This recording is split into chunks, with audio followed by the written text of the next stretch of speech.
Hi friends, my self doctor Shashi Boricha आपका मेरे channel पे बहुत बहुत स्वागत करती हूँ। आज मैं आपको एक कंडीशन एक्सप्लेन करूँगी जिसका नाम है पेल्विक इन्फ्लामेटरी डिजीज़। मैं आपको बताऊँगी कि ये क्या होता है, इसमें क्या क्या सिम्टम आते हैं, इसके कॉज क्या है और साथ ही साथ कुछ होम्योपैथिक मेडिसिन जो आप इस कंडीशन के लिए यूज़ कर सकते हैं। लेकिन उससे पहले आप प्लीज़ मेरे चैनल को सब्सक्राइब कर लीजिए और जो बेल आइकन है उसे प्रेस कर लीजिए ताकि आपको मेरे आने वाली वीडियोस का नोटिफिकेशन मिलता रहे।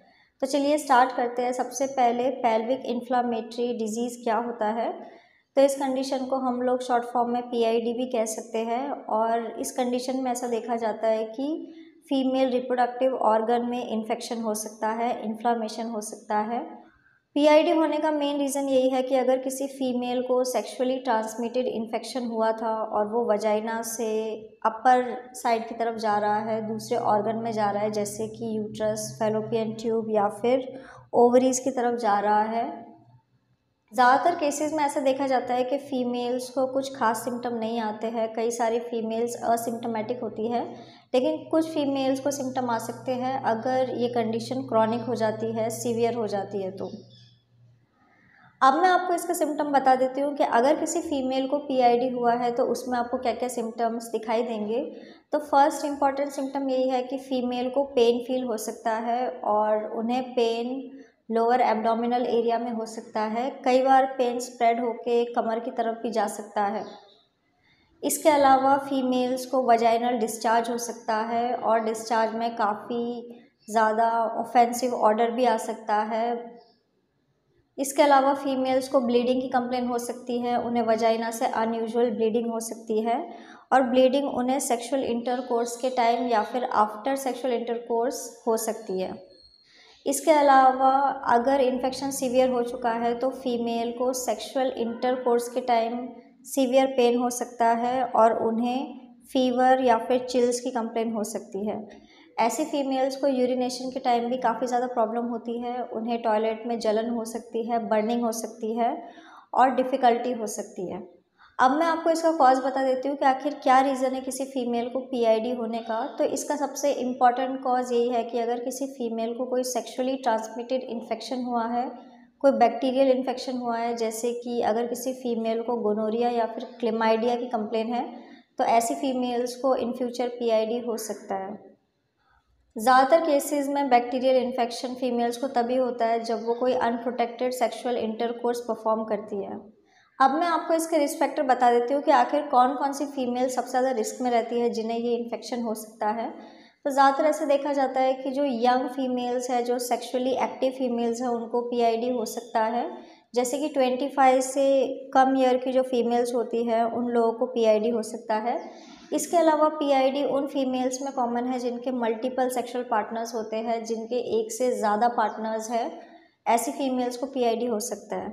और इसके अलावा फीमेल्स को तब भी इन्फेक्शन हो सकता है अगर उनके जो पार्टनर है उनके मल्टीपल सेक्सुअल पार्टनर्स है, तब भी फीमेल को ये इन्फेक्शन हो सकता है। वो फीमेल सबसे ज़्यादा रिस्क में रहती है जो लोग अनप्रोटेक्टेड सेक्सुअल इंटरकोर्स परफॉर्म करते हैं, जो कोई भी बैरियर मेथड्स का यूज़ नहीं करते हैं। इसके अलावा पीआईडी उन फीमेल्स में भी काफ़ी ज़्यादा कॉमन है जो फीमेल्स को ऑलरेडी कोई सेक्सुअली ट्रांसमिटेड इन्फेक्शन है, या जिन फीमेल्स को ऑलरेडी पीआईडी का इन्फेक्शन हो चुका है, या फिर जिन फीमेल्स को ऑलरेडी पीआईडी है। अब मैं आपको इसका कॉम्प्लिकेशन बता देती हूँ कि अगर किसी फीमेल को पीआईडी है और वो उसका ट्रीटमेंट नहीं कराते हैं तो उनको इन फ्यूचर क्या क्या कॉम्प्लिकेशन हो सकती है। तो फर्स्ट कॉम्प्लिकेशन यही है कि फ़ीमेल को इन फ्यूचर एक्टोपिक प्रेगनेंसी होने के चांसेस काफ़ी ज़्यादा बढ़ जाते हैं।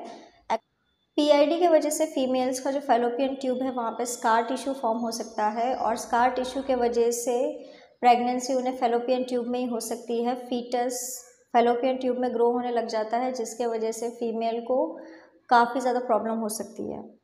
इसके अलावा अगर किसी फीमेल को सीवियर पीआईडी की कंप्लेन है तो उन्हें इन फ्यूचर इनफर्टिलिटी की कंप्लेन हो सकती है।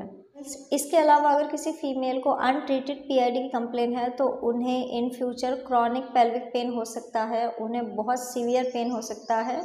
पेन होने का मेन रीज़न यही है कि फ़ीमेल को फैलोपियन ट्यूब में स्कार फॉर्मेशन होता है, जिसके वजह से उन्हें काफ़ी ज़्यादा दर्द होता है, उन्हें सेक्सुअल इंटरकोर्स में पेन हो सकता है। अब मैं आपको इसका होम्योपैथिक मेडिसिन बता देती हूँ कि अगर किसी फीमेल को पीआईडी हुआ है तो वो कौन कौन सी होम्योपैथिक मेडिसिन को यूज़ कर सकते हैं। तो मेडिसिन जैसे कि आप सीपिया 30 मेडिसिन का यूज़ कर सकते हैं, आप मेडोराइनम 30 मेडिसिन का यूज़ कर सकते हैं। इसके अलावा आप मर्कसोल 30 या फिर आप फॉस्फोरस 30 मेडिसिन का यूज़ कर सकते हैं। ये सारी की सारी मेडिसिन पीआईडी जैसी कंडीशन के लिए बहुत ही यूज़फुल मेडिसिन है। आपको 4 ड्रॉप दिन में 2 बार डायरेक्ट अपने टंग के ऊपर इस मेडिसिन को यूज़ करना होगा।